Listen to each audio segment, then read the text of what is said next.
স্বাগত দীপ্ত সংবাদে আপনাদের সাথে আছি আমি মির্জা সাকিব। শুরুতেই সংবাদ শিরোনাম। দেশের বিভিন্ন সীমান্ত দিয়ে পুশিনের চেষ্টা বিএসএফের, বিজিবির শক্ত অবস্থানে পণ্ড। পাবনার বেড়া উপজেলায় চরবাসীর নৌ অ্যাম্বুলেন্স পড়ে থেকে নষ্ট, সেবা পাননি কেউই। নারী সাব চ্যাম্পিয়নশিপের ফাইনাল সন্ধ্যায় 10 বছর পর মুখোমুখি হবে বাংলাদেশ ভারত।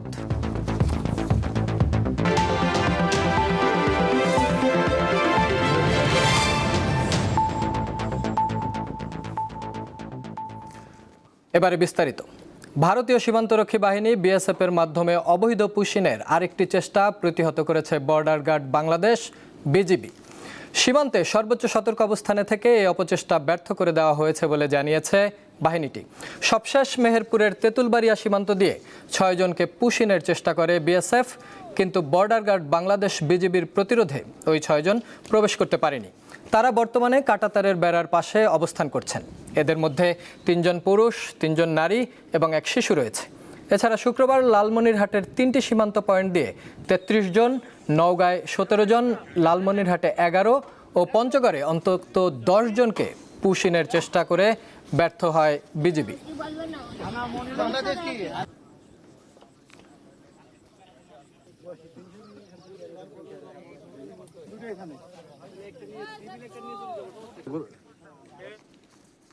এবার লালমনিরহাট থেকে সীমান্তের খবর জানাতে সরাসরি যোগ দিচ্ছেন সহকর্মী মাহমুদুল হক। কথা বলবো তার সাথে। মাহমুদুল, গতকালের অবৈধ পুশিনের চেষ্টার পর সীমান্তে বিজিবির অবস্থান কেমন দেখছেন? বাহিনীর পক্ষ থেকে কি বলা হচ্ছে? কোনো ব্রিফিং পেয়েছেন কিনা আপনারা?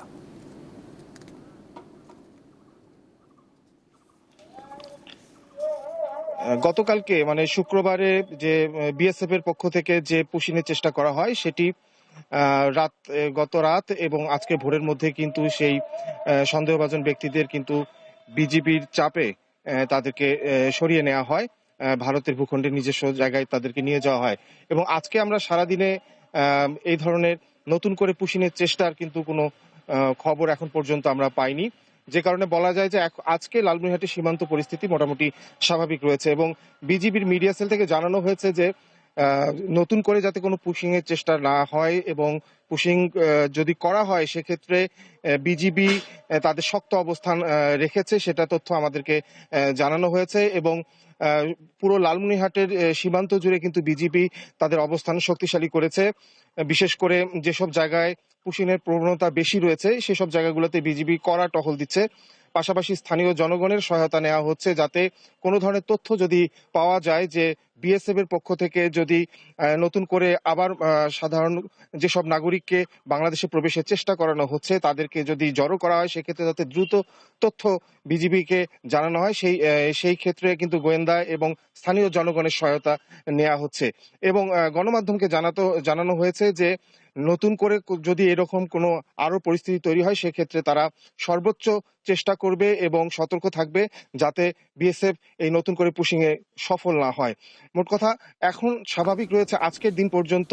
পরবর্তীতে কি পরিস্থিতি দাঁড়ায় সেটা বিজিবির পক্ষ থেকে আবার আমাদেরকে জানানো হবে এবং এখানে যারা গণমাধ্যম কর্মী রয়েছেন তারাও কিন্তু বিজিবির সাথে সরাসরি যোগাযোগ রাখছেন। তো আজকে এই লালমনিরহাট সীমান্ত জুড়ে এই হচ্ছে বিএসএফ কর্তৃক পুশিং এর সর্বশেষ অবস্থা। লালমনিরহাট থেকে যুক্ত ছিলেন মাহমুদুল হক। প্রধানমন্ত্রী তারেক রহমানের সাথে সাক্ষাৎ করেছেন তুরস্কের পররাষ্ট্রমন্ত্রী হাকান ফিদান। শনিবার দুপুরে তেজগাঁও প্রধানমন্ত্রীর কার্যালয়ে এই সাক্ষাৎ হয় বলে জানিয়েছেন প্রধানমন্ত্রীর প্রেস সচিব সালেহ শিবলি।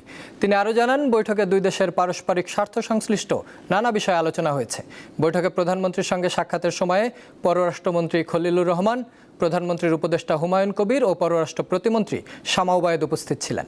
এর আগে বিশ্ব পরিবেশ দিবস উপলক্ষে দেশে 25 কোটি বৃক্ষরোপণ কর্মসূচি বিষয়ে বৈঠক করেন প্রধানমন্ত্রী। অতিরিক্ত যানবাহনের চাপ ও একাধিক গাড়ি বিকলের ঘটনায় ঢাকা-টাঙ্গাইল মহাসড়কের অন্তত 16 কিলোমিটার অংশে যানজট তৈরি হয়েছে। যমুনা সেতুর টোল প্লাজা থেকে পৌলি পর্যন্ত এই যানজটের কারণে চরম ভোগান্তিতে পড়েন যাত্রী ও চালকরা। পুলিশ ও যমুনা সেতু কর্তৃপক্ষ জানায়, শুক্রবার বিকেল থেকেই যমুনা সেতুর পশ্চিম পার সিরাজগঞ্জের মহাসড়কে যানবাহনের প্রচুর চাপ দেখা যায়। ফলে সেতুর পশ্চিম পাড় থেকে প্রায় 10 কিলোমিটার এলাকা জুড়ে যানজট সৃষ্টি হয়। এক পর্যায়ে তা আরও কয়েক কিলোমিটার বেড়ে যায়। যমুনা সেতুর সাইট অফিসের নির্বাহী প্রকৌশলী জানান, যমুনা সেতুর উপর প্রায় 15 থেকে 16টি গাড়ি বিকল হয় ও দুর্ঘটনা ঘটে। এতে এই পরিস্থিতি তৈরি হয়। শনিবার দুপুর থেকে পরিস্থিতি অনেকটাই স্বাভাবিক হয়।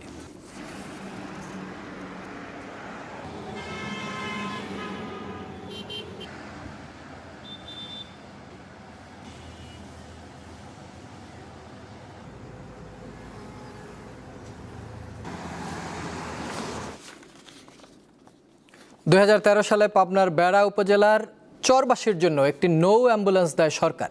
তবে একদিনের জন্য সেবা দিতে পারেনি অ্যাম্বুলেন্সটি। উপজেলা স্বাস্থ্য কমপ্লেক্স চত্বরে থেকেই নষ্ট হয়ে গেছে যানটি। যমুনা নদী বেষ্টিত পাবনা বেড়া উপজেলা। এখানকার কমপক্ষে 25টি গ্রামের লক্ষাধিক মানুষের যাতায়াতের অন্যতম মাধ্যম নৌকা। দীর্ঘদিন এই মানুষগুলো প্রয়োজনীয় স্বাস্থ্যসেবা থেকে বঞ্চিত। গুরুতর অসুস্থ রোগীকে দ্রুত উপজেলা বা জেলা হাসপাতালে নিতে নৌকা বা ট্রলারের বিকল্প নেই। রোগী লিয়ে রাত 8টার পরে নৌকা না পাওয়ার কারণে দেখা যায় রোগী লিয়ে আমার মরণ ছাড়ার কোনো গতি নাই। ওবার থেকে আরো রোগী নিয়ে আসলে পারে দেখা যায় নৌকা ঠিক মতো পাই না। এটা স্পট বোর্ড হইলে পারে আমাদের একটু পারাপারের সুবিধা হয়। গ্রামবাসীরা জানান, নানা আবেদন অনুরোধের পর নৌপথে রোগী বহনের জন্য প্রায় 40 লাখ টাকা ব্যয়ে একটি নৌ অ্যাম্বুলেন্স চালুর উদ্যোগ নেয় সরকার। এই লক্ষ্যে 2013 সালে বেড়া উপজেলা স্বাস্থ্য কমপ্লেক্সে একটি নৌ অ্যাম্বুলেন্স সরবরাহ করা হয়, কিন্তু সেটি কখনোই মানুষের কাজে আসেনি। দীর্ঘদিন পড়ে থেকে অকেজো হয়ে গেছে, চুরি হয়ে গেছে ইঞ্জিন সহ গুরুত্বপূর্ণ অনেক কিছু। এখানে সেই 13 সালে দেওয়ার পরে এরা একদিনও সার্ভিস পায় নাই। এইরকম অকেজোভাবে ফেলে রাখতে রাখতে আজকে এটার ইঞ্জিনও খুঁজে পাওয়া যাচ্ছে না, এটার হদিস নেই। হসপিটালের এই ওয়াটার অ্যাম্বুলেন্স ব্যবহার না হওয়ার জন্য যাদের গাফেলতি তাদের দৃষ্টান্তমূলক শাস্তি দেওয়া হোক। নতুন করে নৌ অ্যাম্বুলেন্স পাওয়ার চেষ্টা চলছে বলে জানিয়েছে উপজেলা স্বাস্থ্য বিভাগ। জানি 2013 সালে এখানে দেওয়া হয়, কিন্তু এর মেনটেন্যান্স করার সময় ড্রাইভার আসলে সাথে দেওয়া হয়নি। তো দীর্ঘদিন এটা নদীতে পড়ে থাকার ফলে জংধরে নষ্ট হয়ে গেছে। তো বর্তমানে আমরা চেষ্টা করতেছি যে আর একটা অ্যাম্বুলেন্স ওয়াটার পাওয়া যায় কিনা। চরবাসীর স্বাস্থ্য সুরক্ষায় নতুন একটি নৌ অ্যাম্বুলেন্সের দাবি স্থানীয়দের। সাদিয়া চৌধুরী, দীপ্ত, বার্তা কক্ষ। এবার কেওয়াই স্টিল চট্টগ্রাম সংবাদ।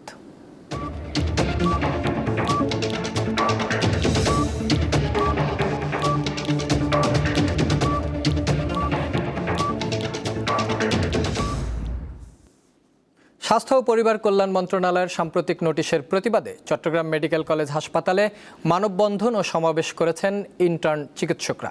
এ সময় 6 দফা দাবি উত্থাপন করে আজকের মধ্যে তা বাস্তবায়নের দাবি জানান তারা। শনিবারের কর্মসূচিতে ইন্টার্ন ডক্টরস অ্যাসোসিয়েশনের নেতারা বলেন, দেশের স্বাস্থ্য ব্যবস্থার অন্যতম চালিকা শক্তি হওয়া সত্ত্বেও চিকিৎসক সমাজ বৈষম্য, অবহেলা ও নিরাপত্তাহীনতার শিকার হচ্ছে। চিকিৎসকদের ন্যায্য অধিকার, পেশাগত মর্যাদা এবং স্বাস্থ্যসেবার সুষ্ঠু পরিবেশ নিশ্চিত করতে 6 দফা দাবি দ্রুত বাস্তবায়ন করতে হবে। স্বাস্থ্যকর্মী নিরাপত্তা আইন প্রণয়ন ও দ্রুত বিচার ট্রাইব্যুনালের মাধ্যমে বিচার নিশ্চিত করা সহ 6 দফা দাবি জানান তারা।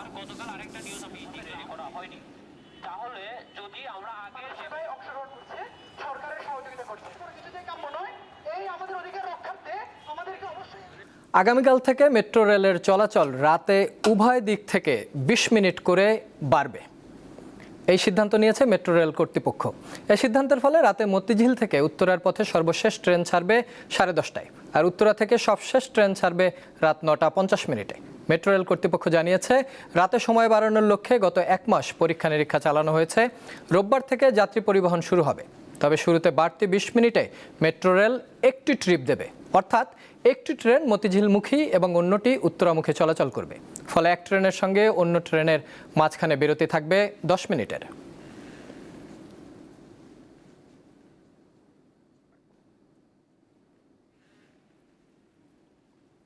সুদানে দায়িত্ব পালনকালে নিহত 6 বাংলাদেশি শান্তিরক্ষীকে মরণোত্তর জাতিসংঘের মর্যাদাপূর্ণ দ্য হ্যামারশোল্ড পদকে ভূষিত করা হয়েছে।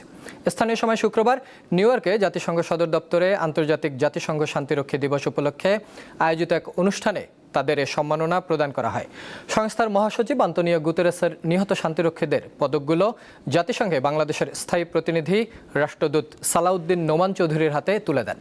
আন্তর্জাতিক শান্তি ও নিরাপত্তা প্রতিষ্ঠায় তাদের সাহস, আত্মত্যাগ এবং নিষ্ঠার স্বীকৃতিস্বরূপ এ সম্মাননা প্রদান করা হয়। 2025 সালের 13 ডিসেম্বর জাতিসংঘের পতাকা তলে দায়িত্ব পালনকালে এক ড্রোন হামলায় নিহত হন বাংলাদেশের ওই 6 জন শান্তিরক্ষী।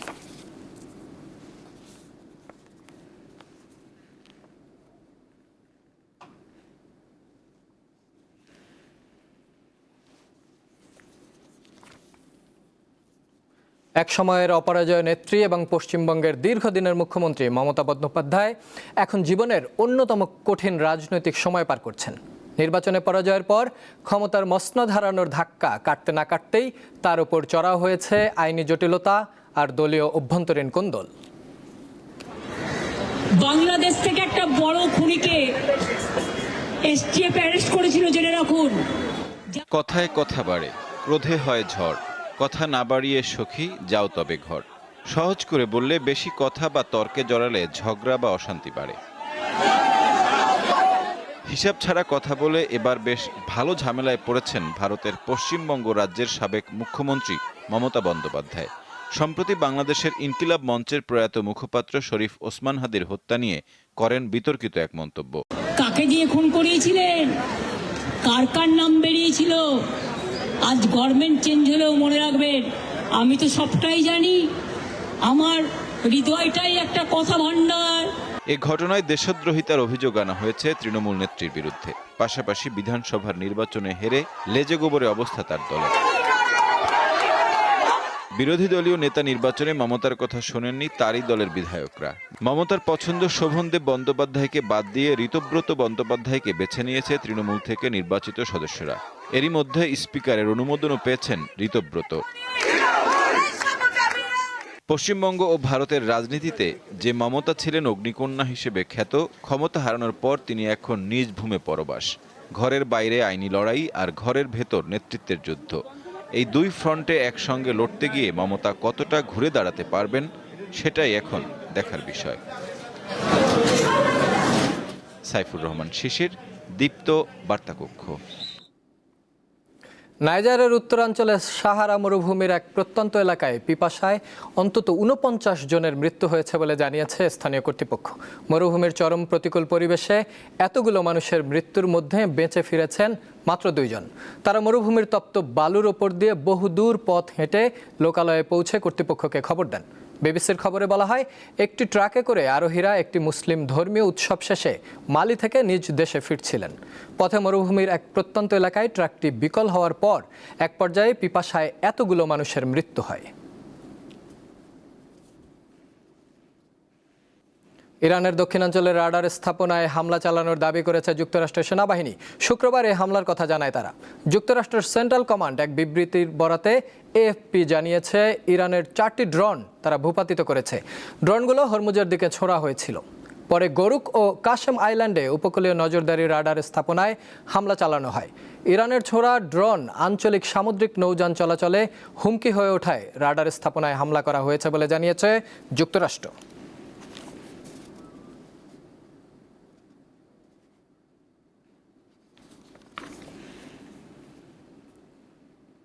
এবার গ্লো অ্যান্ড লাভলি সাফ উইমেন চ্যাম্পিয়নশিপ 2026।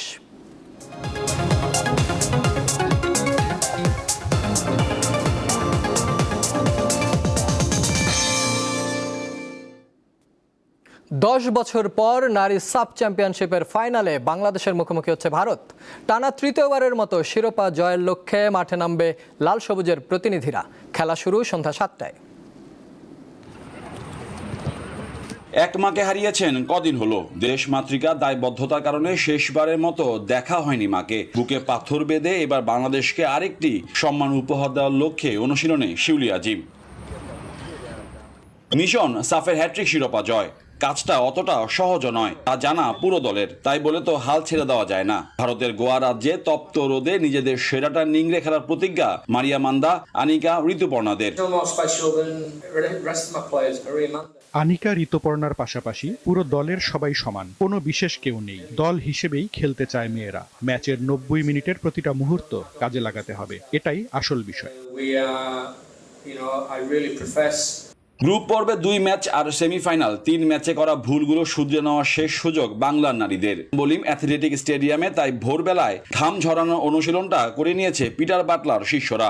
সুযোগ পেয়েছি আবার, বিগত দিনে আমরা 2টা সাব জিতেছি, তো তৃতীয়বারের মতো আবার সুযোগ এসেছে। তো সবসময় তো অনেকের সুযোগ থাকে না, তো আসলে এই সুযোগটা পেয়েছি, এটা কাজে লাগানোর জন্যই আমরা সর্বোচ্চ চেষ্টা করে এসেছি, পরিশ্রম করে এসেছি।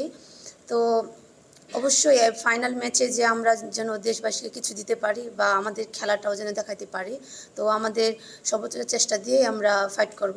প্রতিপক্ষ ভারতও চাচ্ছে হারানো শিরোপা ফিরে পেতে। সেমিতে ঘুরে দাঁড়ানো বাংলাদেশের বিপক্ষে এবার অন্তত সহজ ম্যাচ হবে না, তা ভালো করে জানা তাদের। সবশেষ 2019 সালে নিজেদের 5ম ট্রফি জিতেছিল তারা। এরপরে টানা 2বার বাংলার মেয়েদের শিরোপা উৎসব তাদের দেখতে হয়েছে গ্যালারিতে বসে। বাংলাদেশ দল নিয়ে আমাদের পুরো ধারণা আছে, সেভাবে প্রস্তুতি নিয়েছি। দক্ষিণ এশিয়ায় সেরা হওয়ার লক্ষ্যে জয়ের বিকল্প কিছু ভাবছি না। 2022 এবং 24 সালে সাফের গ্রুপ পর্বে ম্যাচে ভারতকে টপকে সেমিতে জায়গা করে নিয়েছিল বাংলাদেশ। এবার ভিন্ন মঞ্চে আরেকবার দক্ষিণ এশিয়ার রানী হওয়া শ্রেষ্ঠত্ব প্রমাণের সুযোগ লাল সবুজ কন্যাদের। হেঁটে চলা এই পথের শেষ হাসিটা হাসবে কে, কার হাতে উঠবে সাফের 8ম আসরের শিরোপা? বাংলার মেয়েরা কি পারবে স্বপ্নের হ্যাট্রিক মিশনের শেষটা রাঙাতে, নাকি ভারতের কন্যারা পুনরুদ্ধার করবে সে ট্রফি? তার উত্তর মিলবে জওহরলাল নেহরুর ফতেরদার স্টেডিয়ামে। মোহাম্মদ হাসিব, দীপ্ত স্পোর্টস, গোয়া, ভারত। নারী সাব চ্যাম্পিয়নশিপের খবর সংগ্রহ করতে ভারত অবস্থান করছেন আমাদের সহকর্মী মোহাম্মদ হাসিব। কথা বলবো তার সঙ্গে। হাসিব, খেলোয়াড়রা কি এখন মাঠে পৌঁছেছেন কিনা? ফাইনাল ম্যাচের আগ মুহূর্তে স্টেডিয়ামের পরিবেশ কেমন দেখছেন? সকালে একটা বিষয় নিয়ে আমরা খুবই আলোচনা এবং সমালোচনা হতে দেখেছি যে বাংলাদেশ দলকে যে মাঠে প্র্যাকটিস করতে দেওয়া হয়েছিল সে মাঠটা খুব বেশি ভালো ছিল না বা প্র্যাকটিসের জন্য উপযুক্ত নয়। বাহিরের লোকজনও সেখানে ঢুকছিল, এ নিয়ে কোচও বিরক্তি প্রকাশ করেছেন। বিস্তারিত যদি জানান আমাদের। শুরুর প্রশ্নের উত্তরটা আগে দেই, সেটা হচ্ছে বাংলাদেশ টিম এই মাত্র মাঠে ঢুকেছে। আমার ঠিক পেছনে থাকা যে বাস, সে বাস থেকে মাত্র মাঠে এবং এখন তারা আসলে ড্রেসিং রুমে চলে গিয়েছেন এবং সেখানে আসলে তাদের শেষ প্রস্তুতি এবং টিম মিটিং শেষ করে বাংলাদেশ সময় সন্ধ্যা 7টায়, স্থানীয় সময় সন্ধ্যা 6:30টায় মাঠে নামবে জওহরলাল নেহরুর ফতেরদার স্টেডিয়ামে। এবং একই সাথে একটা জিনিস বলি যে মূল একাদশ যেটা আমরা পেয়েছি, সেখানে আসলে মূল একাদশে ব্যাক করেছেন শামসুন নাহার জুনিয়র এবং তোহরা খাতুন এবং সুরভি আকন্দ প্রীতি আসলে বাদ করেছেন, উমেলা মার্মা বাদ করেছেন আগের যে একাদশ ছিল নেপালের বিপক্ষে সেই ফাইনালে, সেখান থেকে। এবং তাতে যে মূল একাদশ যেটা পেয়েছি তাতে যেটা স্পষ্ট সেটা হচ্ছে 4-4-2 ফরমেশনে বাংলাদেশ আজকে ম্যাচ খেলবে ভারতের বিপক্ষে। আর তৃতীয় যে প্রশ্নটি করেছেন আপনি যে প্র্যাকটিস গ্রাউন্ড নিয়ে, ইয়েস, প্র্যাকটিস গ্রাউন্ডে কোচের বেশ বিরক্ততা ছিল, বিশেষ করে ব্যাম্বোলিম যেই অ্যাথলেটিক্স স্টেডিয়ামে প্র্যাকটিস করেছিল বাংলাদেশ দল ফাইনালের আগে যে অনুষ্ঠানটা হয়েছিল, সেখানে আসলে সিকিউরিটি নিয়ে বেশ প্রশ্ন ছিল এবং এতটাই ওপেন একটা স্পেস ছিল যে যার ফলে আসলে বাংলাদেশের কোচ এবং তার টেকনিক্যাল সাইডগুলোকে সে আসলে খেলাধুলার উপরে খুব ভালোভাবে অ্যাপ্লাই করতে পারেনি। সেখান থেকে খুব বেশি ডিস্টার্ব ফিল তিনি করেছেন এবং গতকাল সংবাদ সম্মেলনে তিনি একই কথাই বলেছেন। তবে ভারত যে মাঠে অনুষ্ঠান করেছে ডন বস্কোতে, সেখানে মানুষ প্র্যাকটিস করেছিল ভারতের বিপক্ষে ম্যাচের আগে এবং একই সাথে হচ্ছে মালদ্বীপের বিপক্ষে ম্যাচের আগেও সেই মাঠটা আসলে ফাইনালি তারা পায়নি ফাইনাল ম্যাচের আগে, যার ফলে কোচের একটা বিরক্ততা ছিল। তবে শেষমেশ বাংলাদেশ যে অনুশীলনটা বা যে প্রিপারেশন নিয়ে গেছে মানসিকভাবে এবং একই সাথে মাঠের লড়াইয়ের জন্য, সেটি আসলে এখন শেষ মুহূর্তে আসলে নিজেদেরকে শেষ টিম মিটিং হয়তো বা সেটা আমরা দেখবো যে তারা হয়তো বা একটু পরে যখন মাঠে নামবে তখন আসলে মাঠে আমরা দেখবো যে সব প্রশ্নের সব সমালোচনার উত্তরটা আসলে তারা মাঠের লড়াইয়ে কেমনটা দেন, কেমনটা করেন বাংলার মেয়েরা। তৃতীয়বারের মতো সাফ জয় যে সুযোগ বাংলাদেশের সামনে, ভারতের মাটিতে ভারতকে হারানোর যে সুযোগ বাংলাদেশের সামনে, সেটা আসলে কতটা তারা কাজে লাগাতে পারে, কতটা সাকসেস হতে পারে, সত্যি কি ট্রফি হাতের 8 তারিখ দেশে ফিরতে পারে বাংলাদেশের মেয়েরা, সেটি আসলে এখন মূল পরীক্ষা, আসল পরীক্ষা। এবং সেটি শুরুতে আর কয়েকটা ঘন্টা বা বলা যায় 1 ঘন্টা বা তারও কিছু সময় বাকি রয়েছে। তো সব মিলে আসলে শেষ পর্যন্ত বাংলাদেশের প্রস্তুতি এবং তারা আসলে মাঠে ঢুকেছে এবং তারা সব কিছু সমালোচনা জবাব মাঠের পারফরমেন্সে শিরোপা জবাব দিতে চায়। সাকিব, এই ছিল আমার কাছে জওহরলাল নেহরু ফতেরদার স্টেডিয়াম থেকে সবশেষ। হাসিব, আপনাকে ধন্যবাদ। বিশ্বকাপে পুনর্ব্যবহারযোগ্য পানির বোতল নিয়ে দর্শকদের স্টেডিয়ামে প্রবেশে নিষেধাজ্ঞা প্রত্যাহার করেছে ফিফা। তীব্র প্রতিবাদের মুখে নিজেদের এই সিদ্ধান্ত থেকে সরে এসেছে ফুটবলের নিয়ন্ত্রক সংস্থা। শুক্রবার সামাজিক যোগাযোগ মাধ্যমে দেওয়া এক পোস্টে ফিফা জানায়, বিশ্বকাপের যে কোনো ম্যাচে সব সমর্থক একটি করে নরম প্লাস্টিকের 590 মিলিলিটার ধারণ ক্ষমতা সম্পন্ন ফ্যাক্টরি সিল্ড ওয়ান টাইম পানির বোতল সঙ্গে নিয়ে ঢোকার অনুমতি পাবেন। তবে নিরাপত্তা ও সুরক্ষার কারণে সমর্থকেরা শক্ত প্লাস্টিক বা ধাতব তৈরি পুনর্ব্যবহারযোগ্য পানির বোতল সঙ্গে নিয়ে স্টেডিয়ামে প্রবেশ করতে পারবেন না। যুক্তরাষ্ট্র, মেক্সিকো ও কানাডা এই 3 দেশ এবার এই বিশ্বকাপের আয়োজক।